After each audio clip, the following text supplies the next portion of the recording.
بسم اللہ الرحمن الرحیم۔ السلام علیکم ورحمۃ اللہ وبرکاتہ۔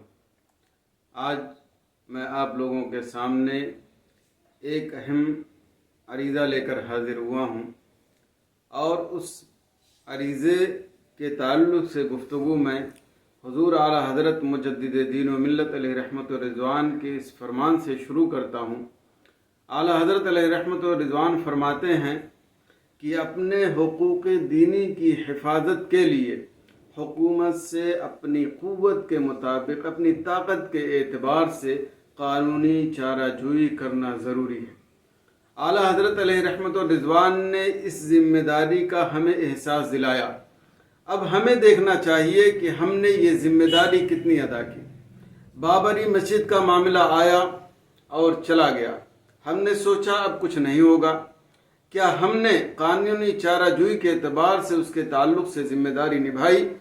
اب اس کے بعد گیان واپی کا مسئلہ آیا، کیا ابھی موجودہ دور میں موجودہ حالت میں ہم اہل سنت و جماعت اس کے تعلق سے قانونی چارہ جوئی کے اعتبار سے اپنی ذمہ داری پوری کر رہے ہیں؟ پھر اس کے بعد جو منظور شدہ مدارس ہیں اس کے بارے میں حکومت نے یہ فیصلہ کیا کہ ایک مدرسے میں دینی تعلیم کے لیے صرف ایک ٹیچر ہوگا۔ اس کے بعد پھر غیر منظور شدہ مدارس کے تعلق سے پورے سروے کا اعلان ہوا اور حکومت نے اس کا فنڈا پاس کیا۔ کیا ہم اب اس وقت قانونی چارہ جوئی جتنا ہم کر سکتے ہیں اس کے اعتبار سے کوشش کر رہے ہیں؟ اور اس کے علاوہ بہت سارے مسائل ہیں، حالات ہمارے اور آپ کے سامنے ہیں، مزید تبصرہ کرنے کی ضرورت نہیں ہے۔ تو اے مسلمانوں، حضور اعلیٰ حضرت علیہ رحمت و رضوان نے ہمیں اپنی ذمہ داری کا احساس دلایا قانونی چارہ جوئی کے اعتبار سے اپنی طاقت کے حساب سے۔ لیکن اگر ہم جائزہ لے لیں تو حقیقت میں ہم نے اپنی ذمہ داری قانونی چارہ جوئی کے اعتبار سے اپنے طاقت کے مطابق اگر دیکھا جائے تو ہم نے ادا نہیں کیا۔ اب کم از کم ہماری آنکھیں کھل جانی چاہیے اور ہمارے دماغ کو بالکل اوپن ہو جانا چاہیے۔ اگر ہم ایسا نہیں کریں گے، اپنی ذمہ داری نہیں نبھائیں گے اور جتنی ہماری طاقت ہے اس کے مطابق حکومت سے جو بھی ہمارے مطالبات ہیں اس کو ہم صحیح طریقے سے صحیح ڈھنگ سے پورا کرانے کی کوشش نہیں کریں گے تو ہماری حالت اور بھی خراب ہونے والی ہے۔ اللہ تبارک و تعالی ہماری ذمہ داری کا احساس دلاتے ہوئے فرماتا ہے، یا ایھا الذین آمنوا قوا انفسکم واہلیکم نارا، اے ایمان والو اپنے آپ کو اور اپنے اہل و عیال کو جہنم کی آگ سے بچاؤ۔ اور حدیث پاک صحیح حدیث میں ہے، حضور نبی کریم صلی اللہ علیہ وسلم ارشاد فرماتے ہیں، کلکم راع وکلکم مسئول عن رعیتہ، تم میں سے ہر ایک ذمہ دار ہے اور تمہاری ذمہ داری کے بارے میں کل آخرت میں پوچھا جائے گا۔ اب ہماری ذمہ داری کب پوری ہو سکتی ہے اور ہم اپنے آپ کو اور اپنے اہل و عیال کو اور اپنے ملک کو صحیح دشا میں صحیح طریقے پر کب لے جا سکتے ہیں؟ یہ اسی وقت ہو سکتا ہے جب اجتماعی طور پر ہمارا ایک جمگٹھا ہو۔ اور یہ میں اپنے طرف سے نہیں کہتا، خود حضور نبی کریم صلی اللہ علیہ وسلم ارشاد فرماتے ہیں، ید اللہ مع الجماع، اللہ تبارک و تعالی کی طاقت اور قوت وہ جماعت کے ساتھ ہے۔ تو ظاہر سی بات ہے اگر ہمیں اپنے آپ کو محفوظ رکھنا ہے، اپنے اہل و عیال کو محفوظ رکھنا ہے، اپنی قوم کو محفوظ رکھنا ہے اور اسی طرح سے اپنے ملک کو فتنہ اور فساد اور غلط طریقے سے محفوظ رکھنا ہے تو ہمیں اپنی اہل سنت و جماعت کی اجتماعی قوت پیدا کرنی پڑے گی۔ بغیر اس کے ہم حکومتی سطح پر حکومت سے بات نہیں کر سکتے، بغیر اجتماعیت کے ہم حکومتی سطح پر قانونی چارہ جوئی نہیں کر سکتے۔ اس لیے آج اس بات کی سخت ضرورت ہے کہ ہم اپنے اندر اجتماعیت پیدا کریں تاکہ ہم اپنی طاقت کے مطابق اپنی ذمہ داری پورے طور سے ادا کر سکیں۔ اور اس اجتماعیت کے تعلق سے حضور اعلیٰ حضرت علیہ رحمت و رضوان نے 15ویں جلد میں فتاوی رضویہ میں واضح کر دیا ہے کہ اس اجتماعیت کے لیے 3 چیزوں کی سخت ضرورت ہے۔ ایک علماء کا اتفاق، اور دوسرا علماء کو مشقتیں برداشت کرنا، اور تیسرا وہ امیر لوگ کہ یہ جو پیسہ خرچ کرتے ہیں وہ اللہ اور اس کے رسول کی رضا کے لیے خرچ کریں۔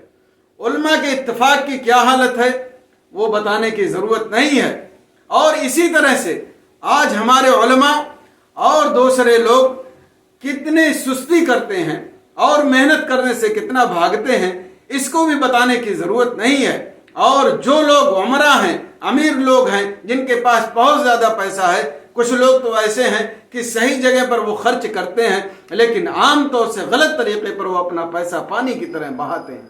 تو یہ تینوں چیزیں حضور اعلیٰ حضرت علیہ رحمت و رضوان کے زمانے میں نہیں تھی، تو آج کتنی حالت خراب ہو چکی ہوگی ہم اس کا اندازہ نہیں لگا سکتے۔ اس لیے اے مسلمانوں، اپنے اندر آج ذمہ داران جتنے ہیں، چاہے علماء ہوں چاہے پیران اعظام ہوں، سب کو سب سے پہلے اس بات پر اتفاق کر لینا چاہیے کہ ہمارے علماء اور پیران اعظام، علماء سے محبت کرنے والے سب ایک جاں ہوں گے۔ جب تک عقیدے کا کوئی معاملہ نہیں ہوگا ہم ایک ساتھ کھڑے رہیں گے اور ایک پلیٹ فارم پر نظر آئیں گے۔ اور اسی طرح سے علماء بھی یہ طے کر لیں کہ ہم اپنے نرم بستر کو چھوڑ کر کے ساری محنت کریں گے اور اپنی نیند کو بالکل قربان کر دیں گے، اپنے آرام کو قربان کر دیں گے۔ اور عمرہ جن کے پاس دولت ہے اور پیسے ہیں وہ اللہ سے ڈریں اور یہ فیصلہ کر لیں کہ ہم جو بھی پیسہ خرچ کریں گے وہ اللہ اور اس کے رسول کے رضا کے لیے خرچ کریں گے، یا علماء اور علماء سے محبت کرنے والے جس کی طرف رہنمائی کریں گے اس کے مطابق خرچ کریں گے۔ تو آج ہمیں ان ساری باتوں کی سخت ضرورت ہے۔ کوئی بھی مسئلہ ہو، کسی طرح کا مسئلہ ہو، غیر بڑھ چڑھ کے اپنی بات پیش کرتے ہیں، لیکن اہل سنت و جماعت کا عالمیہ یہ ہے کہ یہ کسی بھی پلیٹ فارم پر جمع ہو کر کے اپنی بات حکومت تک نہیں پہنچا سکتے، اپنی بات حکومت سے نہیں کر سکتے، قانونی چارہ جوئی جس اعتبار سے کرنا چاہیے اس اعتبار سے نہیں کر سکتے۔ اس لیے ہم کوئی معاملہ ہو مسلمانوں کا یا کسی کا بھی یا ملک کا، ہم کوئی ایسی بات حکومت کے ذریعے حکومت کے پاس پیش نہیں کر پاتے کہ جس کی سنوائی ہو یا جس کی کوئی اہمیت ہو۔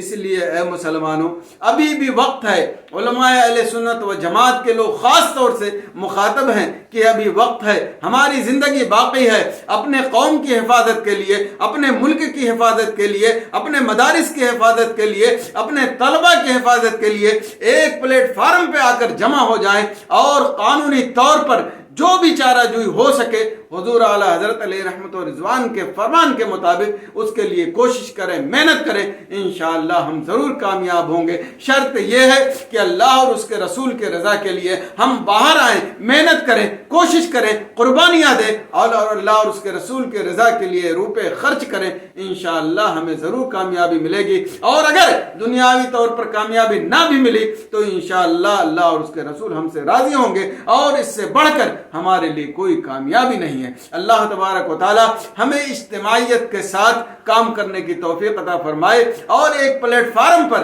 اہل سنت و جماعت کو آ کر اپنے ملک کی حفاظت کرنے کی توفیق عطا فرمائے، اور اسی طرح جو ہمارے حقوق کی حق تلفی کی جا رہی ہے یا ہمارے درمیان بیجا دخل اندازی کی جا رہی ہے اس کا ہم پورے طور سے ڈیفنس کر سکیں، اس کا دفاع کر سکیں۔ اللہ تبارک و تعالی ہمارے لوگوں کو محفوظ رکھے، پورے ملک کو امن و شانتی کے ساتھ برقرار رکھے اور ہم سب کی حفاظت فرمائے۔ آمین ثم آمین۔ السلام علیکم ورحمۃ اللہ۔